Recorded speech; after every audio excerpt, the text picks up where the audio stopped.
दोस्तों आप कैसे हो? लगता है अच्छे ही होंगे। तो दोस्तों, भारत को मिल गई दुनिया की सबसे बड़ी परमाणु सुरंग। खतरनाक सुरंग को देखकर डर गई पूरी दुनिया। भारत के 1600 एकड़ की विशाल परमाणु सुरंग को देखकर अमेरिका भी हुआ हैरान। अब एक ही क्लिक में अमेरिका, चीन और रूस नक्शे से हो जाएंगे गायब। दोस्तों, हमारा भारत एक ऐसा कारनामा करने जा रहा है जो अभी तक दुनिया का कोई देश नहीं कर पाया है। भारत के इस कदम से चीन, अमेरिका और रूस हर जगह हड़कंप मच गया है। पूरी दुनिया के सामने एक प्रश्न लाकर खड़ा कर दिया है कि आखिर भारत यह क्या करने जा रहा है? इससे भारत क्या हासिल करने वाला है? क्या भारत अपनी परमाणु ताकत को बढ़ाने वाला है या फिर अपने दुश्मन देश को नशे से गायब करने की बड़ी प्लानिंग कर रहा है? और दोस्तों, इस तरह का प्रश्न उठना लाजमी भी है, क्योंकि भारत कोई छोटा मोटा काम करने नहीं जा रहा है। यह इतिहास का ऐसा अनोखा कारनामा है जो अभी तक कभी नहीं हुआ। इसके बारे में सोचने मात्र से ही बड़े बड़े डेवलप देश की रूह कांप जाती है। वह भारत अब करके पूरी दुनिया को दंग कर दिया है। दरअसल दोस्तों, एक बात तो साफ है, भारत के सुरंग को अपने दुश्मनों को मुंह तोड़ जवाब देने के लिए बना रहा है। भारत का एक ऐसा दुश्मन जो हर सेकंड आयर प्लानिंग करता है कि भारत के हर एक मिशन को नाकाम कैसे किया जाए, भारत को दुनिया में सबसे आगे जाने से कैसे पिछड़ जाए।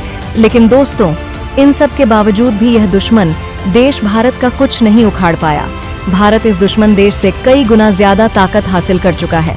दोस्तों, हम बात कर रहे हैं चीन की, और इस सुरंग को चीन के लिए ही तैयार किया जा रहा है।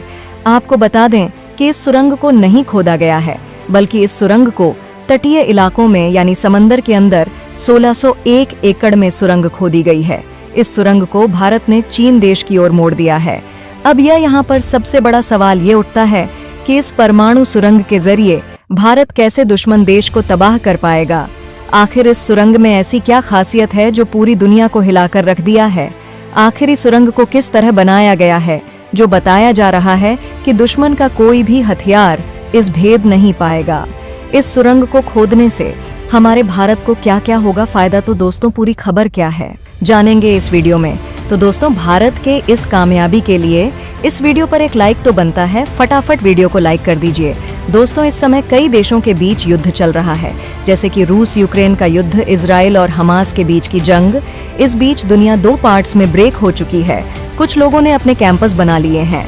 भारत यूं ही किसी कैंप में शामिल नहीं है, लेकिन भारत यह जानता है कि उसके दो पड़ोसी बेहद खतरनाक हैं, चीन और पाकिस्तान। दरअसल दोस्तों, अमेरिका हर बार यह दिखाने की कोशिश करता है कि वह भारत की तरफ कम, पाकिस्तान की तरफ ज्यादा है। हर बार भारत से पंगेबाज करता रहता है। आप सभी को बता दें कि इस वक्त भारत के पास न्यूक्लियर रिएक्टर वाली सबमरीन मौजूद है, जिनकी आवाज भी बहुत ही कम होती है, जिन्हें डिटेक्ट करना बहुत ही ज्यादा मुश्किल होता है, जिनमें लंबे समय तक पानी के अंदर बिना फ्यूल के रहने की एबिलिटी होती है। आपके पास चाहे सुपरसोनिक मिसाइल मौजूद हो ब्रह्मोस के रूप में, चाहे आपके पास में हाइपरसोनिक मिसाइल मौजूद हो, इन सभी मिसाइल को भारत के न्यूक्लियर सबमरीन के जरिए बे ऑफ बंगाल में कहीं से भी आसानी से लॉन्च कर सकता है और दुश्मन देश को भनक तक नहीं लगेगी। और पलक झपकते ही लंबी दूरी की यह मिसाइल चीन को पूरा अपने चपेट में ले सकती है।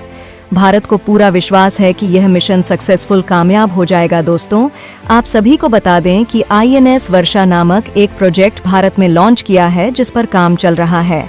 इस प्रोजेक्ट के तहत आंध्र प्रदेश के रामबली इलाके में एक बेस बनाई जा रही है, जिसमें 1600 एकड़ की एक बहुत बड़ी जमीन है जो अंदर ही अंदर को दी गई है। समंदर के अंदर यानी अंडरग्राउंड, अंडर वाटर जो है, वहां पर एक बेस यानी एक गुफा बनाई जा रही है, जहां पर पट न्यूक्लियर पावर सबमरीन आराम से पार्किंग की जा सकती है। ये तो बस अंदाजा है, और ना जाने कितनी सबमरीन आ सकती है। यानी कि यह एक तरह से अंडरग्राउंड अंदर से पार्किंग लॉट जैसा काम करेगा। न्यूक्लियर सबमरीन कन्वेंशनल सबमरीन से काफी बेहतर होती है। ये कई सालों तक पानी के अंदर रह सकती है, फीलिंग की जरूरत नहीं होगी। वहीं डीजल इलेक्ट्रिक सबमरीन में डीजल इंजन लगा होता है जो इलेक्ट्रिक मोटर को एनर्जी देता है। साथ ही इसे एक फिक्स्ड इंटर के बाद ऑक्सीजन के लिए सतह पर आने की जरूरत होती है। सतह पर आने का मतलब है खतरा। कोई भी सबमरीन सबसे अधिक खतरे में तब होती है जब उसे पानी की गहराई से निकलकर सतह पर होता है। ऐसे में दुश्मन देश का अंतिम सबमरीन सिस्टम या वॉरशिप उसे आसानी से देख सकते हैं उन्हें सैटेलाइट डिटेक्ट कर सकता है और युद्ध के स्टेट में अगर चीन को ऐसा लगा कि पोक यानी पाकिस्तान ऑथराइज्ड कश्मीर के ऊपर खतरा है और उसने अपनी आर्मी भेजी या मिसाइल का इस्तेमाल करना शुरू कर दिया, तो भारत की न्यूक्लियर कैपेबिलिटी तबाह हो जाएगी और सबमरीन का मकसद ही होता है कि वह दुश्मन की नज़र से बची रहे और पकड़ में न आए। न्यूक्लियर सबमरीन यह जरूर पूरी करती है। इसे कई सालों तक पानी की सतह पर आने की जरूरत नहीं पड़ती। इस तरह यह दुश्मन की नज़र से बची रह सकती है। दुश्मन के लिए ज्यादा घातक भी होती है। न्यूक्लियर सबमरीन दो तरह की होती है, न्यूक्लियर अटैक सबमरीन और nuclear missile submarine. Nuclear missile submarine nuclear weapons carry करती है। यह न्यूक्लियर डिटेरेंस के लिए होती है, ऑन ऑपरेशनल रोल नहीं है। न्यूक्लियर अटैक सबमरीन में न्यूक्लियर वेपन्स नहीं होता है। यह किसी भी कन्वेंशनल सबमरीन की तरह होती है, लेकिन इसको एनर्जी न्यूक्लियर फ्यूल से मिलती है। न्यूक्लियर सबमरीन में एक छोटा न्यूक्लियर रिएक्टर होता है जिसमें फ्यूल के रूप में यूरेनियम का इस्तेमाल करते हुए बिजली पैदा की जाती है।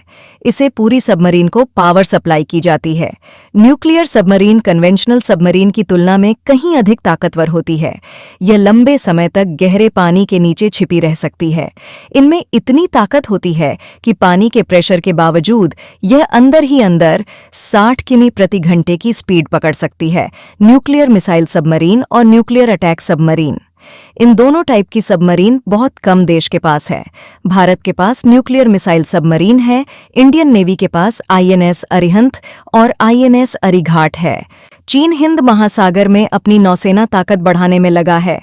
आईएनएस वर्षा इसका मुंहतोड़ जवाब है। यह भारत की समुद्री ताकत को कई गुना बढ़ा देगा और दुश्मनों को सोचने पर मजबूर कर देगा कि भारत से पंगा लेना आसान नहीं। आईएनसी वर्षा सिर्फ एक बेस नहीं बल्कि भारत की बेबढ़ती समुद्री ताकत का प्रतीक है।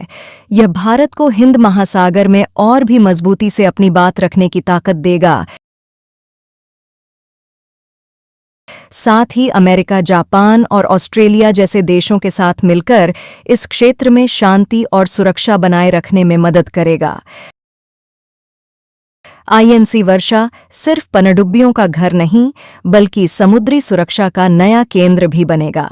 समुद्री डकैती से लेकर व्यापारिक राष्ट्रों की सुरक्षा तक, यह सब कुछ आईएनएससी वर्ष की निगरानी में होगा।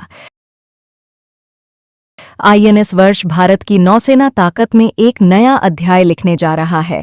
यह सिर्फ एक बेस नहीं बल्कि भारत की समुद्री ताकत का एक नया अवतार है। तो दोस्तों, आपको क्या लगता है कमेंट करके ज़रूर बताना, और चैनल पर नए हैं तो चैनल को सब्सक्राइब ज़रूर कर लेना।